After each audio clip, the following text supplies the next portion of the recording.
Сегодня второй день плей-оффа. Мы приехали в арену, ребята уже внутри, и мы играем против Liquid, нижняя сетка. Турнир прошел быстро, быстрее, чем хотелось бы.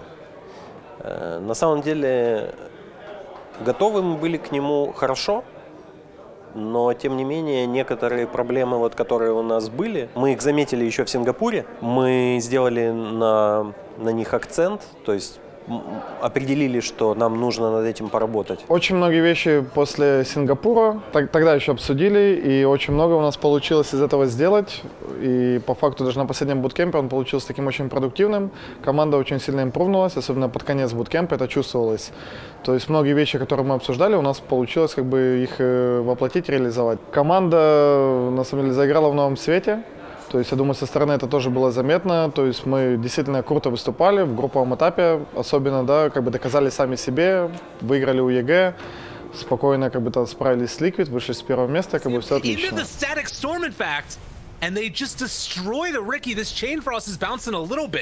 But it's not really doing all that much at all. And Pasha chasing forward. They have the glimpse back on to fly, taking down the. На самом деле многие вещи мы пофиксили. То есть мы поработали над героями, над внутриигровой коммуникацией и над драфтами в том числе. Можно сказать, что мы закончили там, где мы есть, исключительно из-за драфтов, не из-за уровня игры.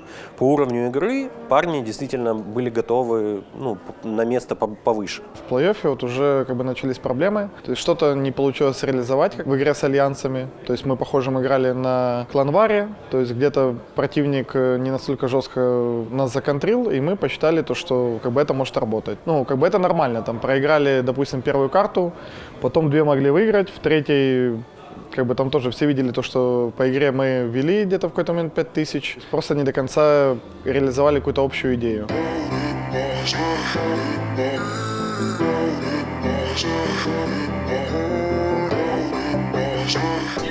И Данчик сейчас разминается, играет 1 на 1 с Бокси на Ланаях. А ну-ка, посмотри. Ты видел матчап ВРК на горку и потом?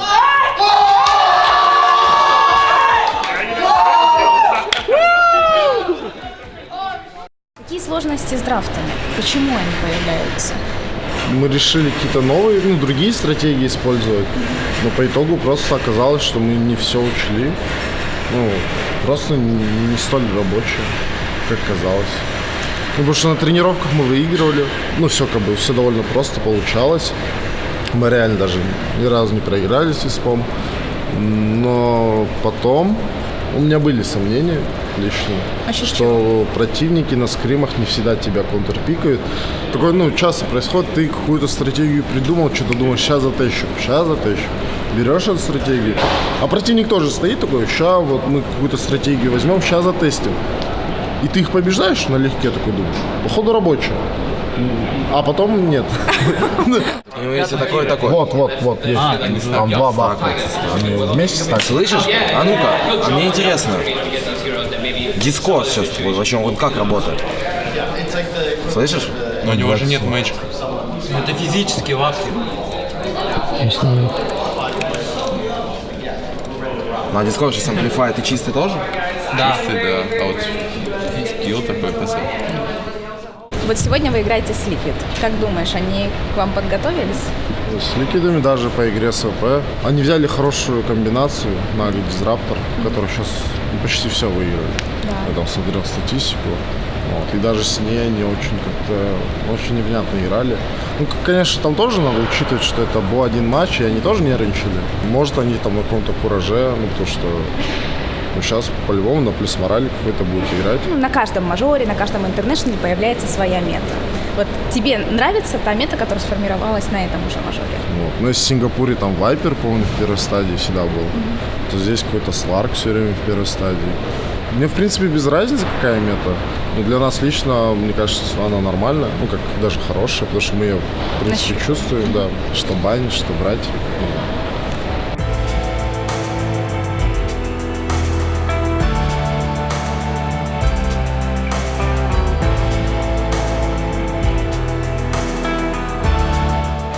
Дальше. 2 минус 2. Tier 4 as well. Boxy, he's looking for hero kills, but he may have stepped that too far. He's going to be safe for the Oracle here, dealing a lot of damage to Pasha. Pasha getting lower and lower. Can he save himself? He does have a refresher, and he's going to be able to get off the purification. He'll be fine. Jump in on the Huskar, pops the blade mail, but the Static Storm going out. Magical does way too much. Oh dear, they just lost two. Залетел. Да.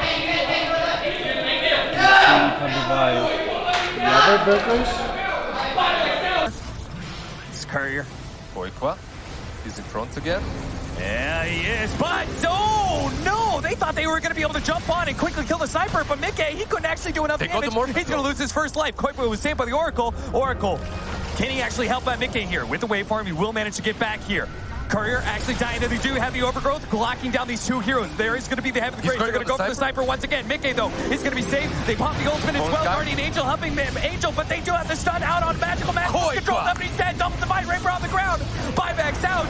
Koifa and Boxy going to be able to bring down Crystallites as well. Koifa on the front line just doesn't give a damn. What about the Divine Rapiers? Magical, you have no damage. Now it's going to be targeted by Koifa. Pick up the Divine Rapiers. He's dead again. В серии против Liquid огромные проблемы с драфтами в двух играх. Почему так произошло? Как бы где-то разделилось мнение. Даже вот, допустим, в первой игре как бы дефолтный раздрафт у нас, дефолтный раздрафт у врагов. Вторая стадия. Мы видим баны, видим второй бан Вайпера, видим Оракла, понимаем, что враги выйдут Хускара. То есть мы это начинаем обсуждать. Немножко сумбур начался. Прозвучали одно-два правильных решения той или иной ситуации, но почему-то мы их не финализировали, потому что как бы, практически все ребята участвовали именно вот уже во второй стадии в обсуждении и разделились как бы мнения. То есть там было предложение пикнуть аппарата, было предложение там пикнуть даже самим Хускара. То есть мы с этим ничего не сделали, потеряли нить. И дальше уже как бы вот на раздрафт это очень сильно повлияло. То есть мы взяли Омника, он как бы был просто сам по себе, как герой. То есть враг добрал этого Хускара. У них уже получился просто очень сильный драфт, как бы с хорошей идеей. При этом этот Лишрак, он флексился изначально на 3 линии.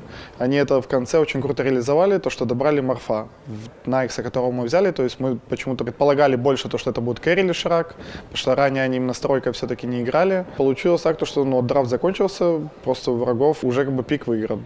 Было очень сложно, по игре это было видно. Ребята огромные молодцы, то, что они до конца играли, старались как бы максимально выжать из того, что было. То есть мы моментами даже могли камбэкнуть, то есть показали боевой дух, вымотали соперников, в принципе создали условия для того, чтобы даже потом как бы 2 карты выиграть. То есть настрой у всех был как бы отличный.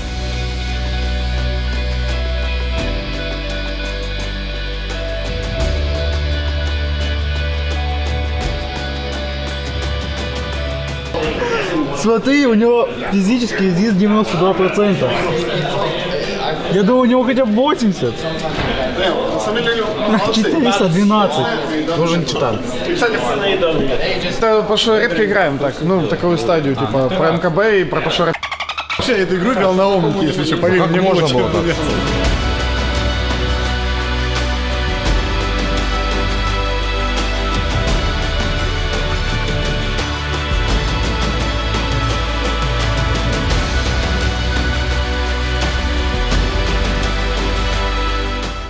Вторая карта начиналась, никто ни в чем не сомневался, то есть все понимали, что мы спокойно можем 2 карты выиграть. Похоже было как бы и против Альянс, где у нас первая карта не пошло. На второй игре произошла почему-то похожая, идентичная ситуация, как и в первой, как одни и те же, грубо говоря, грабли. Когда было обсуждение пика НЧ, мы заранее знали, что может быть это бруда. Мы были готовы хорошо к этому турниру с точки зрения индивидуальной формы игроков, с точки зрения взаимодействия игроков. Нам нужно поработать только над тем, как мы подходим непосредственно к драфтам. Но это касается не только, что там Андрей или Бакыт что-то неправильно драфтят. То есть нам нужно немножечко вот все макро переоценить, скажем так. То есть как мы хотим вообще подходить к этому вопросу. Опять же, не должны загонять себя в рамки. Похоже, уже было в Сингапуре против ВП. Пикать с холодной головой. Более четкое распределение как бы зоны ответственности. Мы с Бакитом вдвоем также продолжаем полностью делать распик. Ребят подключаем уже только при надобности. В каких-то ситуациях так или иначе тоже мне нужно стараться больше брать на себя ответственности на драфте. То есть если я вижу то, что начинаются эти обсуждения, то есть просто стараться самому принять наиболее правильное решение и уже потом делать какие-то выводы. Нам нужно еще немного поработать над коммуникацией в самой игре, потому что иногда мувы игроки делают, которые они не озвучивают. Отсюда возникает некий хаос, скажем, по передвижениям, по действиям в самой игре. Все остальное пока у нас в нормальном рабочем состоянии. Не без ошибок, естественно, но ошибаются все. Мы просто будем дальше стараться над этим работать, то есть улучшать. В остальном все видят прогресс. Мы знаем, над чем нужно работать, в каком направлении дальше двигаться. Это очень важно. То, что даже сейчас, за этот краткий промежуток, все увидели то, что мы очень сильно импрувнулись. Каждый из ребят это ощутил, и мы понимаем, где можно что-то улучшить. То есть нужно более просто системный подход в некоторых вещах. В принципе, я уверен, что на квалификациях к мажору все будет четко. Однозначно, мы приезжаем сейчас домой, и у нас буквально 4 дня выходных, и все, мы опять съезжаемся на буткэмп и готовимся к следующим квалификациям на мейджор. Извините, что подвели вас, друзья. Мы, правда, рассчитывали на гораздо лучший результат, чем топ-12. Но спасибо всем, кто нас поддерживал. Держите за нас кулачки, то ли еще будет.